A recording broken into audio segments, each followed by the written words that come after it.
Hi అండి, welcome back to our channel. ఈ రోజు అయితే సింపుల్గా స్నాక్స్ అయితే చూసేద్దాం. దానికి కావాల్సింది కొంచెం శనగపిండి, అందులో వామ్ వేసుకున్నానండి. వామ్ కూడా మీరు జాగ్రత్తగా చూసి వేసుకోండి, ఏమన్నా రాళ్ళు అలాంటివి ఉంటాయి. తర్వాత కొంచెం కారం, తర్వాత చిటికెడు సోడా వేస్తామండి. సాల్ట్ కూడా వేసుకోండి, నేనైతే వేయడం మర్చిపోయాను, తర్వాత తిన్నాక తెలిసింది. సో సాల్ట్ కూడా మీరు యాడ్ చేసుకోండి. ఇలా వాటర్లో మనం ఇలాంటి దాంతో కలుపుకున్నారనుకోండి, ఈక్వల్గా కలుస్తుంది అన్నమాట. హ్యాండ్తో కానీ స్పూన్తో కానీ అంత బాగా రావట్లేదు, దీంతో కలుపుకొని చాలా బాగా ఎక్సలెంట్గా వస్తుంది. సో కడాయి అయితే పెట్టేసాం, వేడెక్కిపోయిందండి నూనె బాగా. ఇప్పుడు మనం కట్ చేసి పెట్టుకున్నవి అరటికాయ ముక్కలు అయితే వేసేద్దాం. మేము అరటికాయ కర్రీ చేసుకున్నప్పుడు చిన్న ముక్క అయితే ఉంచేస్తానండి పిల్లలకి, నాకే కదా సరిపోతుందని. ఆ కొంచెం క్వాంటిటీతో నేను అరటికాయ బజ్జీ వేస్తానండి ప్రతిసారిని. ఈసారి అరటికాయ బజ్జీ వేసాక ఇంకా కొంచెం క్వాంటిటీ ఆఫ్ పిండి మిగిలిపోయిందన్నమాట. దాన్ని కూడా ఏదో ఒకటి చేయాలని చెప్పేసి మిగతాది కూడా మీకు చూపిస్తాను. ఇప్పుడు అది వేసానండి, ఎంత బాగా ఫ్రై అయినాయో. అసలు ఆయిల్ కూడా అబ్జర్వ్ చేయలేదు, మేము ఫ్రీడమ్ ఆయిల్ యూస్ చేస్తున్నాం. అసలు ఎక్కడ ఆయిల్ అన్నది మాకు అబ్జర్వ్ చేయలేదండి, చాలా బాగా వచ్చినాయి. ఎక్కువ సోడా కూడా వేయలేదు, చిట్టుకుడు వేసాను అంతే. కొంచెం క్వాంటిటీయే కదండి, మనకి సరిపోతుంది. అస్తమాను కాదు, ఎప్పుడైనా ఇలా తినచ్చు.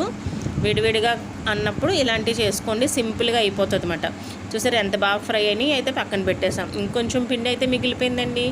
సో నేనైతే మిరపకాయ బజ్జీ నాకు చాలా ఇష్టం అన్నమాట, అవి వేసుకుందామని ఇంకా టైం లేక అందులో గింజలు ఉన్నాయి కదా అవన్నీ తీయలేదండి, జస్ట్ అలా కట్ చేసేసుకుని వేసేసుకున్నాను అనమాట. అయినా కూడా చాలా బాగా వచ్చినాయండి, ఒకసారి చూడండి. ఇది అరటికాయ బజ్జీ కోసం ప్రిపేర్ చేసిన పిండి కాబట్టి కొంచెం సరిగ్గా అంటుకోలేదండి. అప్పుడు ఏం చేశానంటే కొంచెం తీసేసి మళ్ళీ ఇంకోసారి డిప్ చేసి వేసాను. అది కూడా మీరు చూడండి ఇప్పుడు ఎలా ఉందో. ఇలా 4 చేసుకున్నానండి, చూసారా. ఇవి మళ్ళీ నెక్స్ట్ ఇంకోసారి కూడా వేసేసాను అనమాట. అప్పుడు చాలా బాగా వచ్చింది, నీట్గా ఈక్వల్గా వచ్చినాయి అనమాట.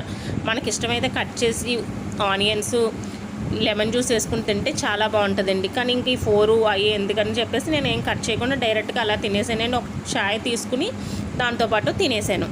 నెక్స్ట్ ఇది వేసాక కూడా ఇంకా కాస్త పిండి మిగిలిపోయిందండి, ఎంత తక్కువ వేసినా కూడా. సో నెక్స్ట్ ఏం చేశానంటే గబగబా ఒక ఆనియన్ కట్ చేసి, మిర్చి, కరివేపాకు ఉందండి రెడీగా.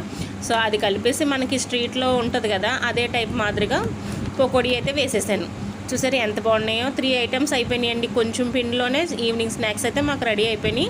పిల్లలకి ఇవి కాస్త పెట్టేసి నెక్స్ట్ పాలు ఇచ్చేసానండి. ఇప్పుడు అయితే ఆడుకోవడానికి అయితే వెళ్ళిపోయారు, మళ్ళీ 6 o'clock వస్తారు కాబట్టి నేను ముందైతే రెడీ చేసి ఇచ్చాను.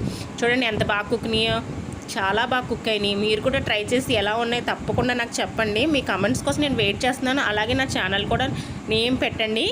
థ్యాంక్ యూ ఫర్ వాచింగ్ అండి. Bye bye.